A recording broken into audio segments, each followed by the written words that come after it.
right, welcome back to Community Focus here on Channel 6 TV. Glad you could join us. Kenny Fogle here. We're going to talk a little bit about what's coming up in the General Assembly in Frankfort right now. I mean, every year or so, we have a short session or a long session. This year, I believe it's a long session. We've got our state representative from the 50th District here in Nelson County, Mr. David Floyd, with us. And Dave, appreciate you coming. Good to be here. I know you spent the day in Frankfort today already. So now we started off real early with ethics training. Every year that we get there, the first week has 2 days of ethics training. So I've been. Does it take? And we usually have good speakers, guest speakers from out of town. This one was today was a U.S. attorney from one district in New York City, or rather in New York State, who just finished the prosecution of the top guy in the Senate, who I think was a Republican, the top guy in the House, who was a Democrat. Yeah. And one of them got 130 years. Which of course he won't serve. Well, we won't get into a whole lot of that, but just to get where you're at right now, the temptation is great. I mean, it has to be great because, I mean, you're probably being pressured by people beyond what I can imagine right now. They're constantly wanting you to do this, and a lot of those have a lot of money and a lot of influence. So it's got to be a lot of pressure on you to do what you consider the right thing. Along with the bio of this guy who was speaking to us, there were a couple of newspaper articles about those specific cases. One of them included a comment from the defense attorney that it is impossible for a person in the assembly with a part-time job not to have a conflict of interest. Well, if that's the case, then everyone has a conflict of interest in Kentucky because the legislature is technically a part-time job. But we have very strong rules in Kentucky that were developed following Bob Trott. We can't. There's not much that goes on, although recently there were 2 members of the General Assembly who were convicted of wrongdoing. One had to do with using his position for personal benefit with contracts using state money. The other one had to do with campaign finance problems, using private corporate money for campaign stuff and for personal travel, which doesn't make any sense because we get reimbursed for personal travel to and from Frankfort. But yeah, I reckon the temptation is there. How do you police your own in something like that? I mean, if you know something like that's going on, are you obligated, or is that just something you feel a moral obligation to do something about it? You know, at the Air Force Academy, we had an honor code. The honor code said, we will not lie, cheat, or steal, nor tolerate among us anyone who does. And therefore, if you were to see me doing something and you didn't tell, you'd be subject to expulsion. And the same thought prevails, except in the courts. But we do have, an individual does have a moral responsibility to report it somehow. Depending on what it is, you may approach me privately and just say, hey, you need to cut that out. And that may take care of it. But I don't know of any, I've never experienced any temptation to do that. No one has ever approached me with any incentive of any kind to do anything. Well, and I understand, I worked several years in Frankfort and never was offered any kind of bribe or anything, but you had there's certain people that would make it clear that they knew people. They could go over your head, and they would always try to exert some sort of pressure because of people. There's a lot of influence. To be honest with you, in 2005 when I first served, I was afraid of that because I thought, well, like many people perhaps do, that it's all full of graft and corruption. You have to be on guard against it. And I was a little nervous. But nobody ever offered me anything. Well, I think a lot of it you bring upon yourself, so that's another story. Possible too. Well, I know there's a lot of issues. Obviously, there's more issues than you and I will have time to talk about here today. But let's just touch upon some of the more pressing issues that are going to be facing you right now. This was a 3-month session, basically, 90 days, isn't it? In terms of calendar, yes, 90 days. You know, the number one issue, of course, in an even year session is the budget, preparation of the budget. And there's so many requests or demands for funding of certain things. We have, of course, a pressing problem with pension systems. Kentucky has roughly 3 groupings of pension systems: judicial/legislative, the Kentucky retirement system, which includes county and city employees, and the teachers' retirement system. And they're largely underfunded in terms of the calculations that are made now in order to support retirees across the next X decades.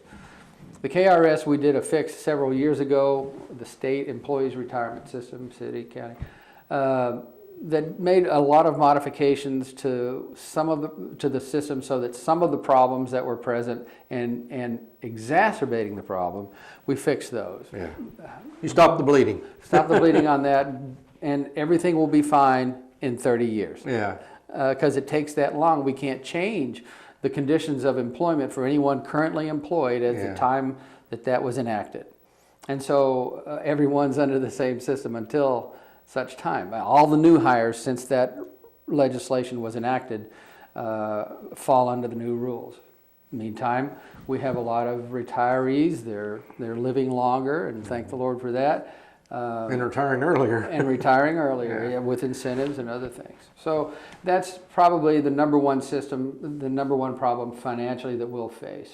Well, look, just to stick with that just for a second, I know there's a talk about bonding, finding a dedicated stream, or just doing an ARC Plus, I think they call it. There's several different things that they're looking at. And is there you see any consensus on that, or still going to be a lot of debate? There was a good set of meetings with regard to the KTRS, the Teachers Retirement System.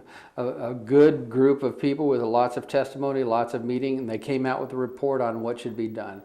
After that final meeting, which I attended, I just sat in on it, the report was drafted and approved in that meeting, and then as they came out to the reporters, this one had this interpretation of what they said, and that one had a different interpretation. Consensus on that may exist, but agreement on legislation to do something, that's another fight. I think we're going to have a little bit more cooperation among the chambers this year. The numbers in the House have changed dramatically. The majority in the House feels a bit threatened by that and should be in the mood to work toward common agreement on solutions for problems. And then, of course, we have a new governor, new governor who is pretty much unencumbered by anything politically, has no past in politics really except for running for office. And so I have great hope that we can do that. There is something else that I just talked about with a group of legislators meeting about a dedicated revenue source for. Now, there's a good debate about whether a dedicated revenue source from whatever is good policy. This discussion had to do with casinos and dedicating that in order to gather more support, dedicating revenue from casino operations or slots so that it can be dedicated to one of the pension systems. You see, I like that because I don't gamble. So it doesn't cost me anything. And so the discussion is ongoing. I doubt that will go anywhere for a number of reasons, which you don't need to get into.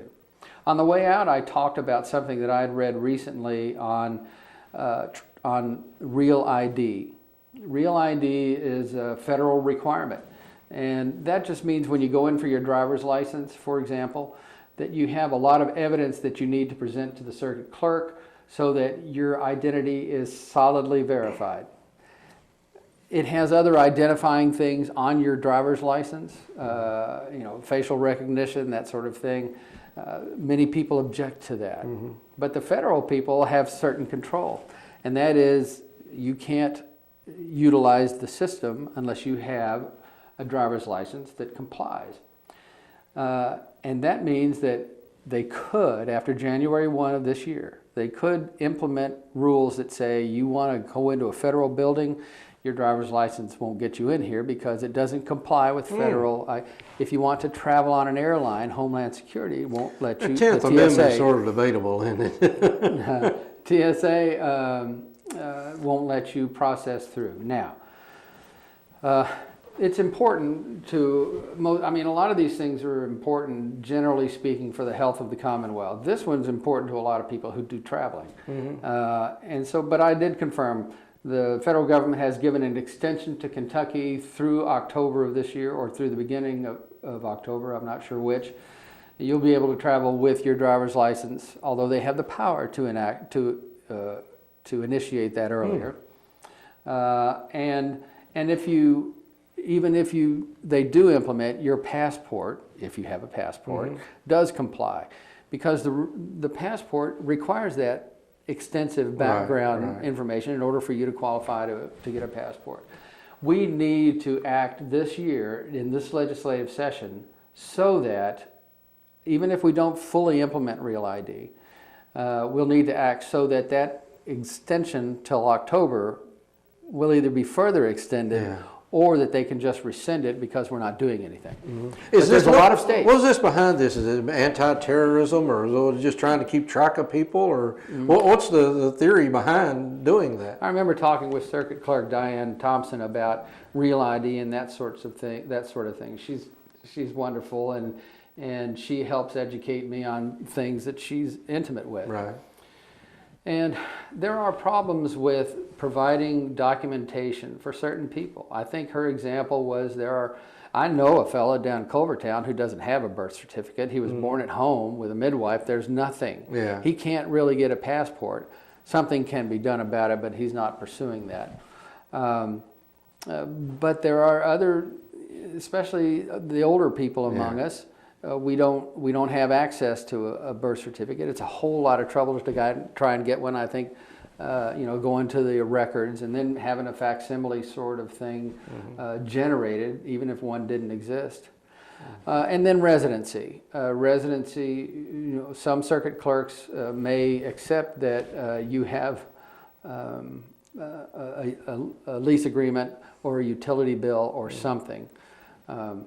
But the requirements to qualify for Real ID are extensive. It also involves equipment that takes the proper pictures. And one of the proposals to solve this means that nothing would be issued here. All the information taken, sent to a central place in Frankfurt, and then an outside the state company will print the driver's license with all the information. So you got a little complicated issue going on there. But the point is that I was concerned that travel on airlines would be prohibited with that driver's license, but I confirmed today that we're good at least through September. Okay, well, good. Medicaid. I mean, obviously that's a big drain to the system, but it was expanded a couple years ago, and debate whether that's going to stay expanded or not. Do you see any changes in that? No. I don't see any changes to the eligibility requirements for Medicaid. Now, we're all required by law, federal law, to sign up for the Affordable Care Act, or face a fine or a penalty of some kind. And so the Affordable Care Act also expanded eligibility. I didn't know this until last year or the year before, but if you're a single man about the age of 25 or so, you weren't eligible for Medicaid almost no matter what. It was primarily for women and children and women with children. So the expansion, of course, it's a state-administered program, primarily federally funded, but not entirely. Right. And so the rescission that Governor Bevin did on I think it was an advertising contract, $5 million advertising contract. Right. And that won't affect anything. And if the Kentucky system if our system is dismembered, then everyone associated would be on the federal exchange as opposed to the state exchange. So. Okay, well, basically, I know you and I have talked before. Tell me a little bit. Tell me why charter schools are a good thing. And I know that's been an issue that's come back over and over again, and it looks like it's getting closer to some serious consideration. Sure. Charter schools are public schools that Kenny and I might open. We would approach under the current proposal. The decision is made by the local school board. We would approach the local school board and say, we want to have a kind of a magnet school for science and math. Yeah. And they would say, that's a great idea, we'll authorize that. And so then students would be selected under this proposal by lottery for those who want to attend our charter school. Around here in Nelson County, charter schools I don't think would ever get off the ground. The because there's no need. We're generally pleased with our public schools. We have alternatives. We have non-accredited Christian schools. We have home schools. We have the parochial school system, which is generally considered excellent. So there's not much of a need here. The primary proponents of charter schools now are African American ministers in urban areas, Fayette County, Jefferson counties, and they're really leaning heavily on the legislature to pass charter schools. They're desperate in certain parts of Jefferson County to have alternatives for their children, and so that may provide some added incentive for legislators to actually act on that. Well, the can of worms everybody's scared to get into more than anything is tax reform. It's a comprehensive change to the system that maybe include some things that are not included now and may change some things. Is that as complicated as it sounds, or is it goring somebody else's ox? Is what happens there? It will be complex. It will be resisted by just about everyone because they're accustomed to things the way they are. Right. And so if we say, name the reform, one group, whether it's the Retail Federation, the Farm Bureau, the distilleries, whatever, one group will oppose it strongly, while others will be okay with it, and a few will be strongly for it. We've had how many blue ribbon task forces on tax reform, but following those recommendations, which sometimes are dramatic and other times are just picking here and there, nothing has been done. There have been proposals, but they get nowhere. My guess is, and I think this is fair to say, that it is difficult for the legislative body to upset that many people all at one time. Yeah, and unfortunately, tax reform to one person means a simplification, a more broad-based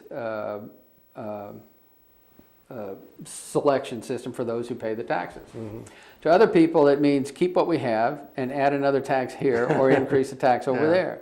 And that's tax reform to them, generating more revenue. Some would argue that also discourages business, which will reduce, or it would be a temporary increase in revenue. So it's not a simple thing. It's always talked about, not just in the state level, but at the federal level. Well, speaking of revenue, obviously the gas tax went down considerably because gas is a little bit cheaper now than it was, and you just had a big drastic cut in the highway fund. So so when people think, well, it's great, we're getting cheap gas, but at the same time, it's going to cost you in potholes. I mean, we're getting down close to, I had one prediction say that at the pump it would get down to $1.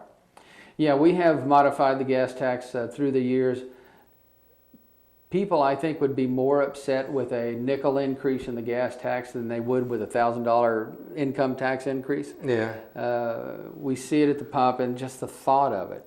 Now, I believe that there is a regional pricing system. I don't know how it works, but if I'm in Kentucky where the gasoline tax is, say, 26 cents, and I go across and I pay $1.79 at the pump, and I go across to Ohio where the tax is 42 cents, whatever, I'm paying the same thing at the pump. Yeah. What is up with that? Yeah. So I think it's wholesale delivery. It's very frustrating.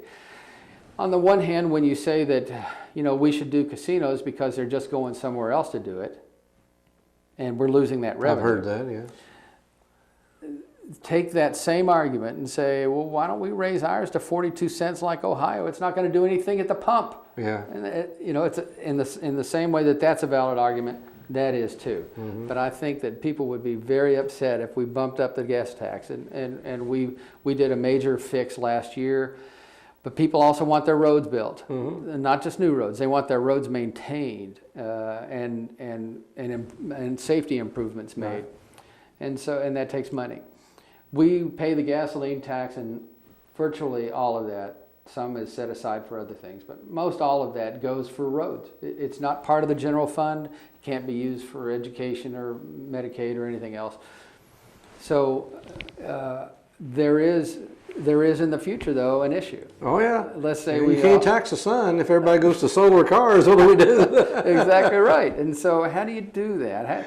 And I've talked with people for a decade about a new paradigm and how we approach a system that builds and maintains roads with cars that get 50, 100 miles to the gallon. Yeah. And we can't do the same things. How do you do that? And you know, one suggestion has been to, if you drive 15,000 miles in a year, well, you need to pay more than somebody who drives 8,000 miles. Another would say if you drive a 2-ton truck, and this other one drives that little Fiat. Right, you're not doing too much damage to the road with a Fiat. Well, again, there's another issue. We're going to hit just maybe another issue or two. Like I said, we could be here all day talking these issues. Local income tax. I know that's a big thing. Will they get out of the General Assembly? I know that's a possibility of being on. Has to be a constitutional amendment. I know there's a lot of process to that, but. I've heard some say it doesn't stand a chance, and some say, they think it'll work. I don't know. I think the knee-jerk reaction from most people, including legislators, is that tax? No. I did a lot of studying about this, and I'm convinced that it is a good way to go to give local governments the opportunity to ask their citizens in that county or whatever, you want this new recreation center, you want an indoor swimming pool, whatever, then we're going to fund it by adding I forget the limitations, it's 1%. And we'll do that for 5 years because that will pay for that, and then it'll be done. You can't extend it. And the people will have to say yes. And it would have to be a project with overwhelming support. I remember, I think it was around the turn of the century, that the Nelson County School Board said, we want to go above the 4% tax. We need to do that for our schools, et cetera, et cetera. And the people of Nelson County said, oh, absolutely not. No. Yeah, I was on the board, I think, about that time, or maybe getting off the board that year. Yeah, and so when the people have the voice, I think that's the best way. I think the more local you can keep those sorts of things, the better it is. As it is now, when we want to do a special project like that, we go to Frankfurt and we say, Governor, whoever, we need some of your cash for a project here, and then everybody in Kentucky is paying for our project. Yeah. So, well, it's 2016 now. Obviously, if you were in the General Assembly in 1916, it'd been considerably different. I'm basing it on like social media things. I mean, everything you do, we know it instantly. We know instantly what's going on in Frankfurt, and people take sides quickly.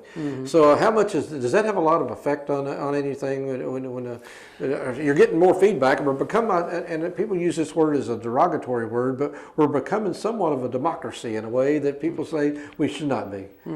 Well, of course, now, we're a representative democracy, and but I think if there's an issue there, it's that there are organizations that are advocates of things.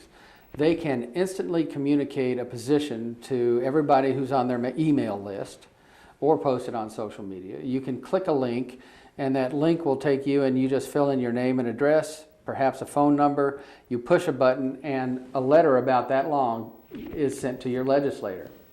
Does that make a difference? I have in the past responded to those, and a percentage of them say, "What? What? I did what?" If it's a form letter, if it's clear to me that they just clicked a button, then I will acknowledge. I won't acknowledge it to them. I will just be aware that there are some organizations. But remember this. That organization is an advocate for their particular cause.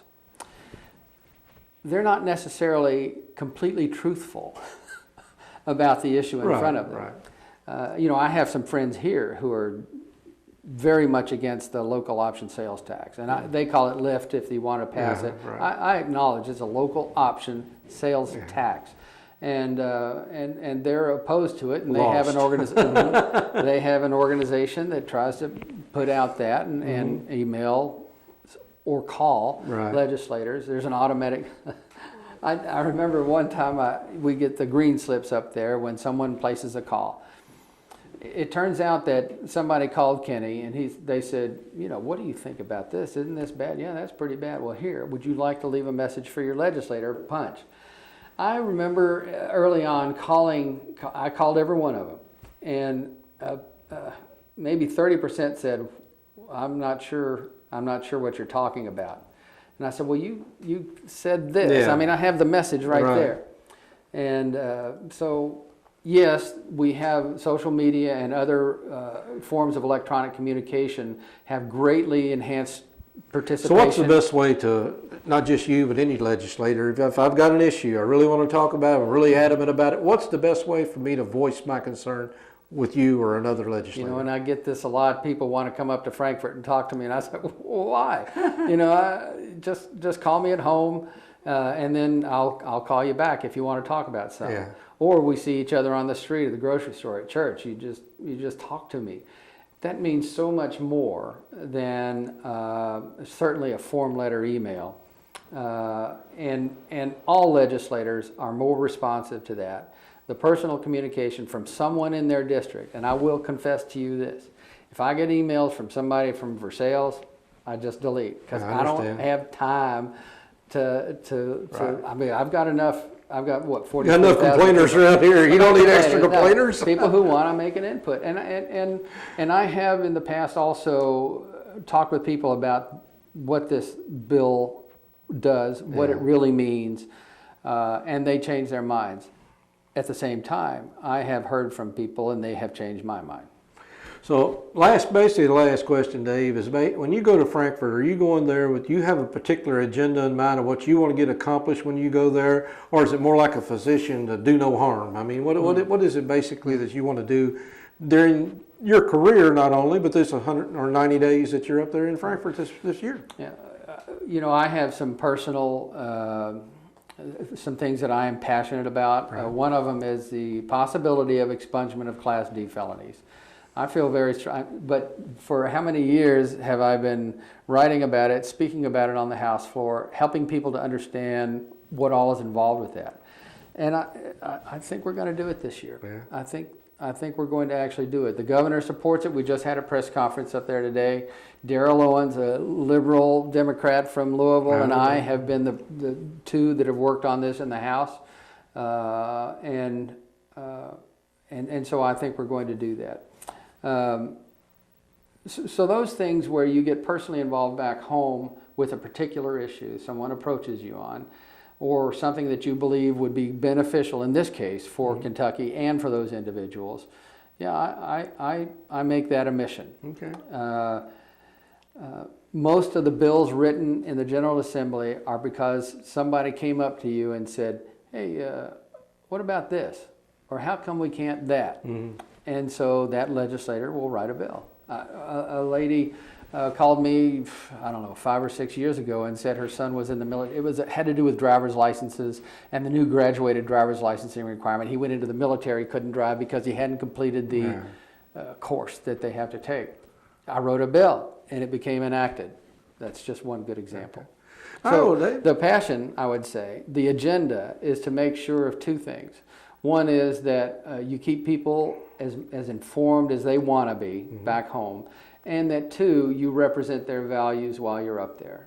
And there's only one thing that I remember that I don't agree with the local people on, that I have to represent them on, even though I disagree. Mm-hmm. It's not a principled thing. It has to do with cell phones while driving. Mm-hmm. I think, I flew airplanes, I flew jets in the Air Force, and you can multitask and do a whole lot of stuff while flying in tight, very challenging conditions. Right. But I probably couldn't do as well now as I did then, and other people are very, very vocal about outlawing this while you're driving. Mm-hmm. So I'll support that when and if it comes up. Mm-hmm. Well, I can go one way or the other on that, but that's another. Well, Dave, we appreciate you being in here today. I know you've been busy this week, kicking off, and I want to tell you what, about 3 months from now, I want you back there and tell us what you have done and what you haven't done. Well, explain to us, because a lot of us, like I said, I've looked at those legislative records, and they get thicker and thicker and thicker as the session goes on as the year and each year. Mm-hmm. So there's so much stuff in there that to digest that takes somebody really dedicated to know what they're doing. Can I get one plug in? Sure. And that is what I've been doing every year, and that's those Saturday during the sessions, coffee with Dave, that we go to different places. I sent the schedule. The Nelson County Gazette has published it. the Kentucky Standard has the schedule. take it in there today. Although they put it in Jimmy Higdon, he had it in there as well. Okay, I saw one in there today. So I really encourage you to come. I mean, it's not what you think. It's not a town hall like you see on television. It's just like Kenny and I are sitting here talking, and we'll have a paper out in front of us, or if you have. I buy the coffee. So coffee with Dave, and that's just about every Saturday during the session you'll be somewhere. Well, this time, for the first time ever, Jimmy wants to be at every single one of them. And therefore I have them scheduled every other week, every other Saturday. The first one is not, it's the 16th or something. And we'll be at Tom Pigs in Bardstown at the first one. All right. Well, Dave, appreciate you being here again. Like I said, I know you're busy and you got a lot on your plate right now, but appreciate what you're doing. Keep it up. Thanks, Kenny. So you take care now. David Floyd, the State Representative, 50th District here in Nelson County, here with us today, talking about the General Assembly. And believe me, everything goes on there affects you and me. So keep abreast of what's going on. So stick around. A lot more to come here on Channel 6 TV. Community Focus. We'll be right back.